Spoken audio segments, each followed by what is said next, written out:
Yes, thanks very much for that. That was fantastic. I've actually got about 24 questions. Maybe I'll just pick out one or two to start off with. I mean, first of all, it's great to see the recognition of Rocket Lab there. For those who didn't catch up, Rocket Lab put another few satellites into orbit about 3 hours ago. So they had another Yeah. successful launch this morning, so which was great to see. Oh. Um, so a couple of questions. So maybe first one, going back to the beginning of your presentation, how difficult has it been? I mean, has it all been fun? Are you enjoying what you're doing? I'm just really curious of the starting up a satellite business. How's it going?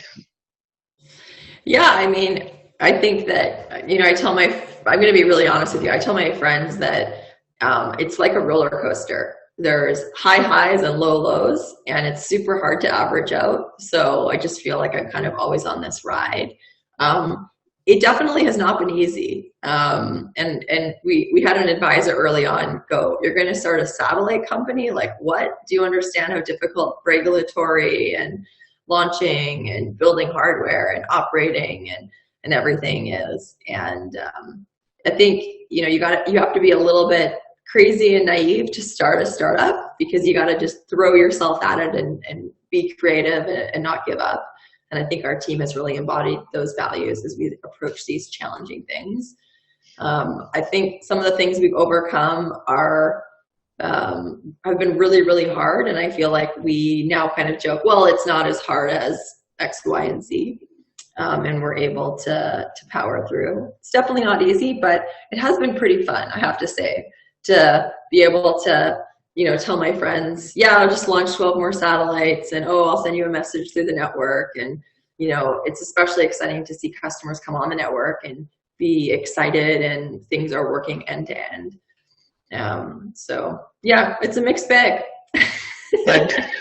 The other thing I picked up from your presentation, it's actually really cool to hear that you've got a ground station here in New Zealand and maybe another one on its way, and that kind of instant latency is actually going to be really interesting, to see, because I know some of the existing satellites, it can take, an hour, 2 hours, maybe, most of the day to get your data back, depending on the orbit path and where the ground stations are. So maybe that leads on to another question about where Swarm sits at the moment versus other operators. And I'm not trying to get into a competitive comparison here, but it's kind of really interesting to see there's some, what looks to be technical superiority of what Swarm is doing, but also I think that kind of getting to orbit and proving yourself is actually the most challenging part of it. So, do you see yourself as the kind of leading contender at the moment? And, is that going to change, or what are the challenges around being the leading, provider in this new opportunity? Yeah, I mean, I think first and foremost, it's really exciting to see that there's a lot of other players that are trying to play in this space. I think that just really validates that a lot of investors and entrepreneurs see the value of low-cost IoT. Like that's obviously a really identified niche, which we've totally validated with almost 200 customers signed up and lots of MOUs and tons of interest. I think one advantage that Swarm has is our speed to market. So we, like you mentioned, we have commercial birds up. We are doing commercial trials. We've announced products and pricing. I think another really important thing in this space is capital. So you need to have X million dollars to launch satellites, and that X depends on how big the satellites are and how many you plan to launch. And the fact that we have successfully fundraised quite a bit more than is required to deploy our network puts us in a really unique kind of sweet spot. So I won't comment on who's the lead, but I think that we're positioned in a really nice spot right now to bring services to all of the customers that want and need this type of thing within the next 6 to 9 months. Okay, thanks. Now, I see Petra has put a question in the chat, so I'll read that out. But if anyone else has questions, please pop them in there, and we'll go through a few of them. So Petra's asking, before Peter's scrolled up, So they work with Garmin inreach for where there's communications out of the telco cell cover. And she's asking the two-way comms ability or tracking. Is that something that you have a capability of? But I'm just curious, I'm sure Petra is, about what's the potential of that and how significant a part of your offering will that be? Yeah, so in particular, are you curious about the two-way? Hi, Petra. The two-way capability? Yeah, we do. We protect lone workers that are out in remote locations. We do a lot of work with government departments who have got, and as you have mentioned, the New Zealand topography has a lot of areas for no cell cover, and we do a bit of work in Australia as well. So what we look for is immediate connectivity if there's an OS raised. So Iridium's pretty instant, but we also get 5-minute updated tracking, so we get breadcrumb trails if someone doesn't return. So that's the sort of functionality that we need, but I'd love to see the cost of these solutions come down so that it's more widely available to people. Yeah, totally. So we are planning to roll out two-way in 2021. We hope to do that early in 2021, but we're working through some tests and firmware upgrades and so forth. So we'll keep you updated on the exact timing of two-way. I would say this isn't intended for like emergency comms types of things, just because of latency with congestion and ground stations. But that's a consideration for sure, because we do need that instant ability to respond. Yeah. So maybe the tracking would be best suited to a swarm solution at very low cost. And we should definitely keep chatting about how we can support that. Yeah, that's a cool use case. I totally get your startup journey. I've been on that for 5 years as well, but not quite as probably accelerating as a satellite network. So well done, you. Yeah, many of the same challenges, right? Yeah, well, I think it's a roller coaster ride. Yeah. Thanks, Petra. I'll just scroll down the next question, because I think that segues nicely into one from Alexiy here about how scalable the technology is. So it's asking both in bandwidth and number of devices. And I think that touches on where you see your sweet spot, that you're not trying to do broadband and compete with Starlink. It is a kind of IoT type solution. So, maybe that uplink capacity. So how many devices do you think the network can scale to eventually? Yeah, it's a great question, and one that we think about a lot. I think at least 1 million devices could be supported globally, maybe 10 million, depending how often they're transmitting. That really becomes the capacity limiting factor. We are very focused on IoT and providing this service to the world because it's needed, and there's obviously a huge market. But we are also thinking to the future of what our next generation constellation might look like, and certainly trying to increase things like capacity and reduce latency and provide some of the other features that customers are interested in. So you'll hear more about that in the future. I don't want to give away our secretive plans, but we're definitely thinking about that and doing some smart things for the future. Okay, thanks, Sara. So Peter's behind me. Do you want to ask your question? So low precision tracking would be, I need to know roughly what region it's in.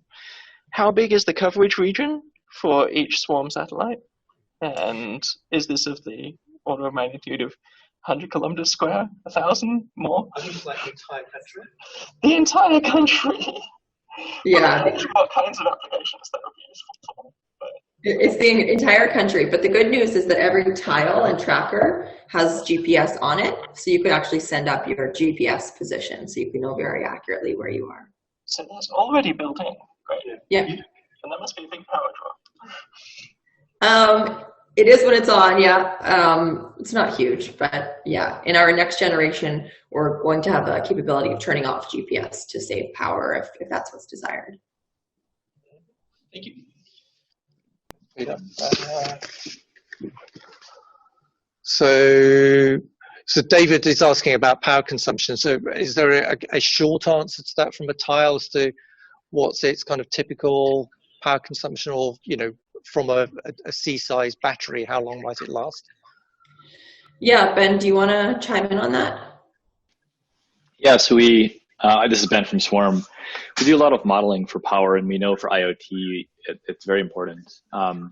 So one anecdote that we have generated from a big spreadsheet, which we can share with folks, is that on 4 AA batteries, sending 1 message per hour to the satellite system, that system then will last for about 4 months. And if you transmit once per day, then you can get a system like that to last on the order of about a year out in the field. And so anyway, that's just kind of an anecdote of most of the time the device is sleeping, and then when it wants to transmit once an hour or once a day, it wakes up, gets a GPS lock, transmits, goes back to sleep. And so that's the kind of power sort of duty cycle regime that we're in. Yeah, and I think all of this is captured in our developer tools website, right, Ben? In quite a bit of detail. Yeah, that's right. Yeah, it's in some of the spec sheets for the tile and the manual for the tile on the dev page.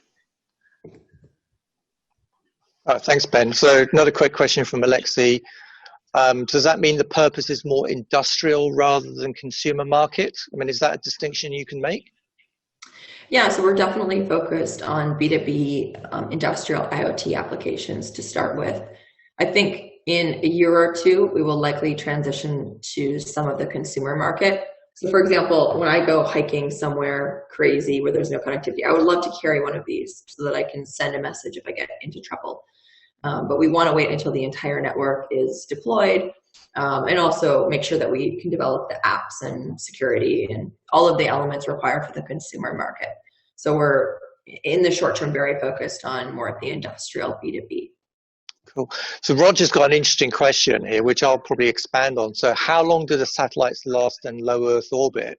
And I think that then winds us back to your question about future upgrades to your system. So how do you see the roadmap developing with, having to put new replacement satellites into orbit, and then, how are the tiles upgraded or replaced? Yeah, for sure. So the satellites last about 4 to 7 years in low Earth orbit. And that might sound short, but it's actually really nice because it's kind of a naturally self-cleaning orbit. The satellites are always slowly coming down, and then once they hit a certain altitude, they burn up. And that's nice because we have the opportunity to upgrade the satellites. And because they're so low cost and launch is so low cost, we'll essentially be continuously on kind of a low cadence, replenishing the constellation as we go. The firmware is difficult to upgrade once it's in the field, so we're ensuring that it has the minimum functionality that's needed before we deploy commercially. Future constellations will likely have different modems that are required because they'll be on potentially different frequencies. They might be much smaller, they might be lower cost. But that's 3 or 4 years out. So if you buy a tile now, today, I think some in this group have already bought some of these or purchased some of these. We'll support these for at least 4 years, and we should chat about the upgrades and capabilities as we roll out our new networks. Thank you. So I've got a few more questions, but any more, don't hesitate to put them up there. So you commented on Rocket Lab, but just maybe touch on that because it's obviously close to our heart, and Rocket Lab is based just down the road from where I live. Just curious about where you see their role in the launch ecosystem. Will they get competitors, or how significant are the competitors, or do you think they have a unique space or position in this? Yeah, I mean, I think that there's room for multiple launch providers in the world. So we've had that for a long time, and I think we'll continue to see that between SpaceX and Rocket Lab and PSLV and Vega. There will continue to be that diversity. There are obviously some new entrants as well. I think Rocket Lab is in a really strong position. They've demonstrated that they have a reliable vehicle. They can launch on a cadence of every few months, and hopefully they'll ramp that up as well. One really nice property of Rocket Lab is they're launching relatively low amount of mass to orbit, and that means that they can help cater to companies like ours a little bit better. So one thing I love about Rocket Lab is we're able to work with them to specify the orbit that we want to go into. And that's really important because we need this diversity of planes to get the global coverage. And they're not launching thousands and thousands of kilograms. They're launching hundreds of kilograms. So that becomes more feasible for us to have an influence on the orbit. So I think that's a really unique property. They're also, it's New Zealand, so it's less of a scary country than some others from a government perspective, which is a nice advantage as well. So I think they will be successful, and we're excited to continue partnering with them. I don't think they're going to be the only launcher in town. They obviously don't provide all of the capabilities that everybody needs, but I think they're really nicely positioned. Ben, do you have anything to add to that on Rocket Lab? I love Rocket Lab. They work and they're reliable, and they have a good cost structure, and they're very easy to interface with. I think they are doing a lot of things right. But there is competition. There's a lot of new launch vehicles being developed, and from a satellite operator perspective, that's good. We want a lot of people to be able to help out and launch. So Matt Way has added a question. Matt's an interesting person to keep up with. Hopefully he's going to apply for a developer program with you as well. So he's asking about the almanac. So I guess that means, how does the tile know where the satellites are and when to transmit? So maybe it's a bit of a technical question, but I don't know if you can comment a bit on how that works. Yeah, totally. We love technical questions. So we actually have a website. Maybe someone from my team can pop it into the chat there, where you can put your position and like Auckland, and it will tell you to the second when a satellite will pass overhead. And that's a nice tool for planning when you'll go out and do tests. And reminder, as we launch more and more satellites with Rocket Lab and SpaceX and others next year, there'll be more and more time where there's satellites overhead. So you don't need to downlink that to your satellite or to your devices. There's some heuristics that can be used to program devices. So for example, there will be at least 20 minutes where satellites are overhead between 9:30 and 11 a.m., depending on your location. And that's really useful for some people to just have their devices turn on in that time and transmit every 5 minutes until they get a message through. And we're happy to work with your team to help program those heuristics until we get global coverage. And then you can just turn on whenever and be really power efficient. So eventually that'll get to the point where there's enough satellites in orbit, you can be pretty confident that when you transmit, there will be a satellite receiving that signal.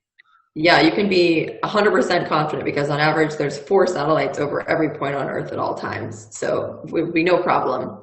And we'll approach that in about mid-2021. So we're going to be there soon. Not far away at all. Okay, cool. Alexiy's asking about how to get hands-on hardware and building different solutions. I think all of that answers in the developer tools link, isn't it? Do you just want to comment on that quickly again?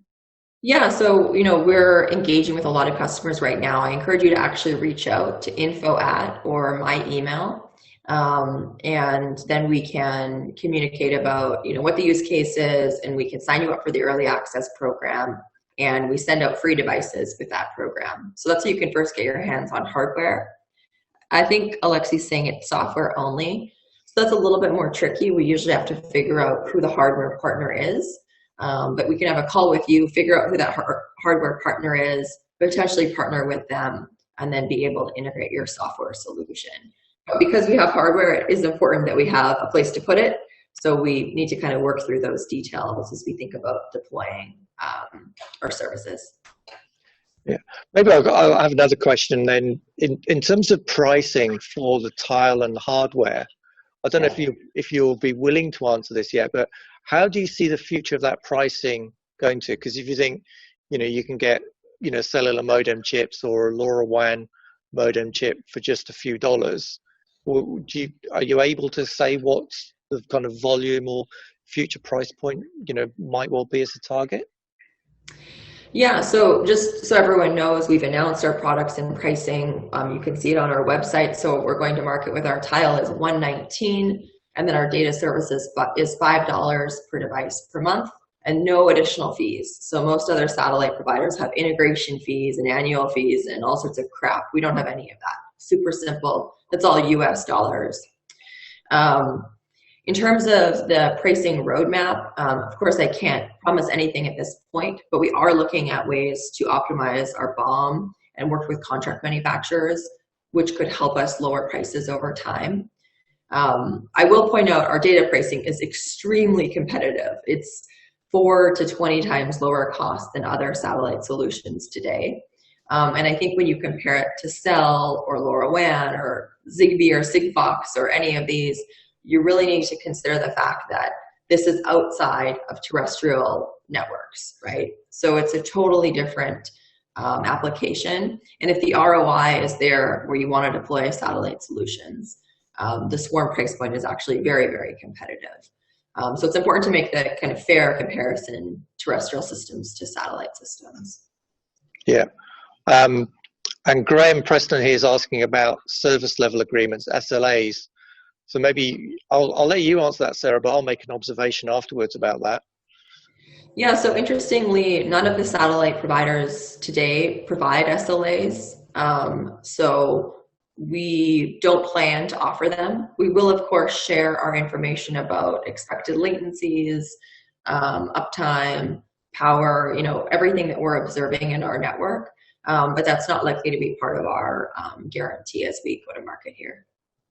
Yeah, so my observation on that is in the telco space, getting an SLA is actually really, really hard. I used to work with energy companies, electric distribution and generators, and even they can't get SLAs from telecom companies. We might have experienced Spark or Vodafone's network going down occasionally, and it's kind of, hey, read the T's and C's, there's no promises. So it's actually really hard to get SLA promises from anybody. So I don't have any criticism of what Swarm is doing in that area. In some ways, I think that the technology platform is simpler than a telecom company. So maybe it'll actually be more reliable. We hope so. That's what we're striving for. We have a lot of redundancy with the number of satellites we have, so that should help contribute, of course. Yeah. So Matt's asking about data volume. I think that's a quick answer. Yeah, so $5 per device per month for up to 150 kilobytes, which is about 750 messages. The messages are about 200 bytes. So that's the equivalent of sending about a 200 byte tweet once an hour. Yeah, I've got a query about that. For my use with my product Boat Secure, which is operating over LoRaWAN at the moment, 50 bytes is enough data for me, and actually I could pack that down to 20 bytes if I wanted to. So if I don't need 200 bytes, can I save some money with you, or is there any flexibility on that? So because our pricing is already so competitive, like I said, 4 to 20 times lower cost relative to incumbents, the short answer is no. You're already saving a lot with us, and it just keeps things simple when we, we're charging customers. Yeah. So you're standing at your market stall saying, what a deal have I got for you today?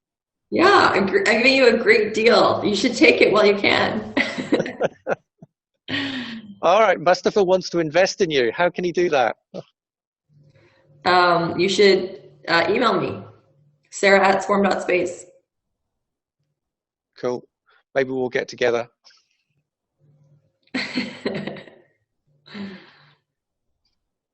Okay, any more questions? Anyone else in the room? Yeah. Hi, Sarah. I'm Sam here from the University of Auckland Inventors Funds. We invest in early stage technologies from the University of Auckland. I work with a couple of early stage space companies here in New Zealand. Just wondering if you could talk a bit about your investment journey from seed through to your raising the bigger rounds and just kind of your insights into that. Thanks. Yeah, sure. So when Ben and I started this, it was very kind of organic. We didn't necessarily anticipate that it would be this big. So it started more as, I would say, kind of a side project, hobby. And when we realized it could be something pretty impactful, we actually applied for an NSF, National Science Foundation grant. I imagine there are similar research grants in New Zealand.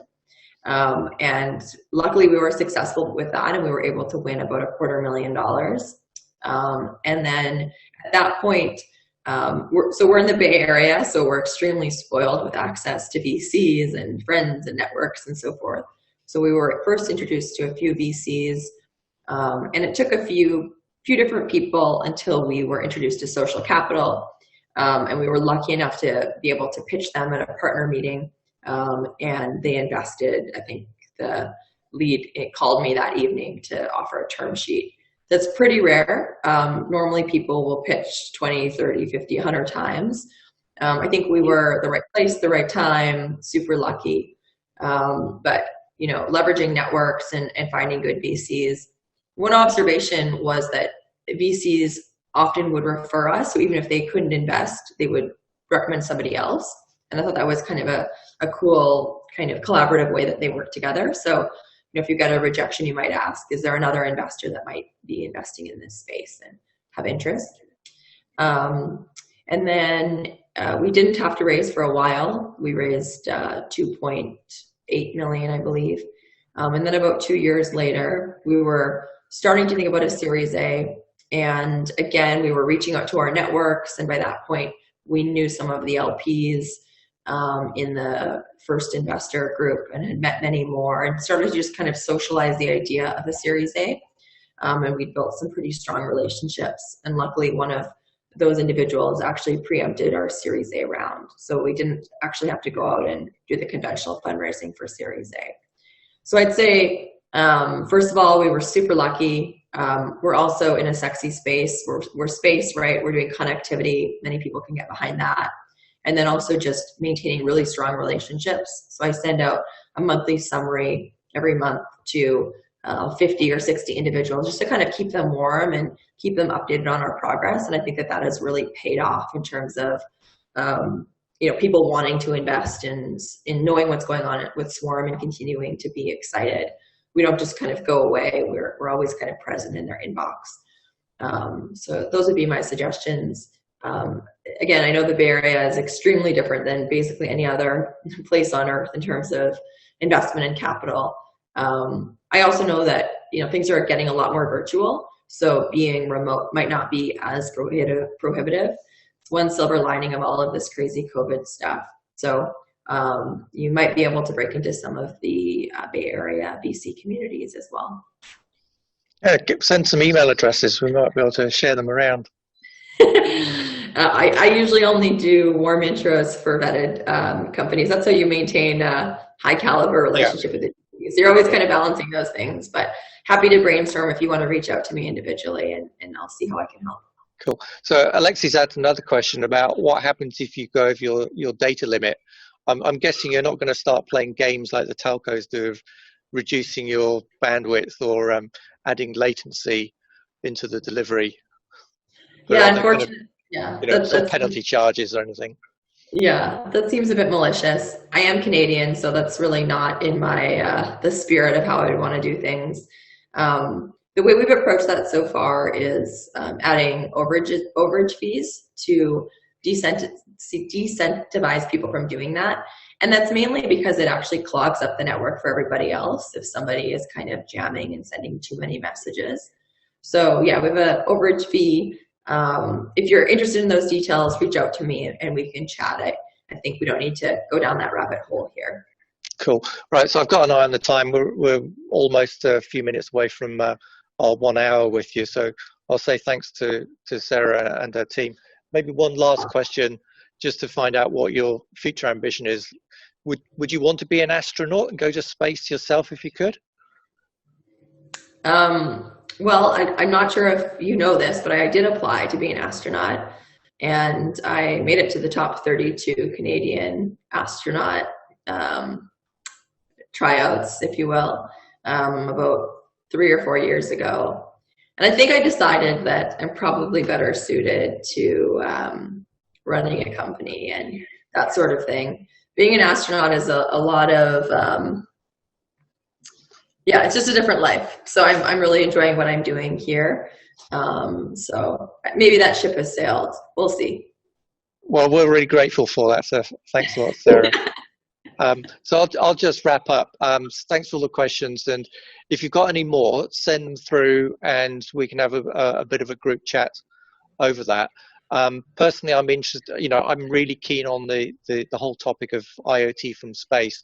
So if we have people who apply to use the tile dev kits from Swarm, keep in touch through me, and if we can have a bit of a user group to share experience and knowledge, that probably helps us all, because I doubt people will be competing with each other for the purpose that they're using Swarm space. So the more we can help each other out, that would be cool. So final words from you, Sarah, and then we'll say thank you very much, and talk again soon, I hope. Yeah, thank you so much for this opportunity, and looking forward to continuing to work with many of you to deploy Swarm in New Zealand. And please reach out at any time. And I hope to all meet you in person someday as well. Yeah, of course. All right, we'll see you then. Thanks, Thank you. Sarah, and thanks everyone else. Bye-bye.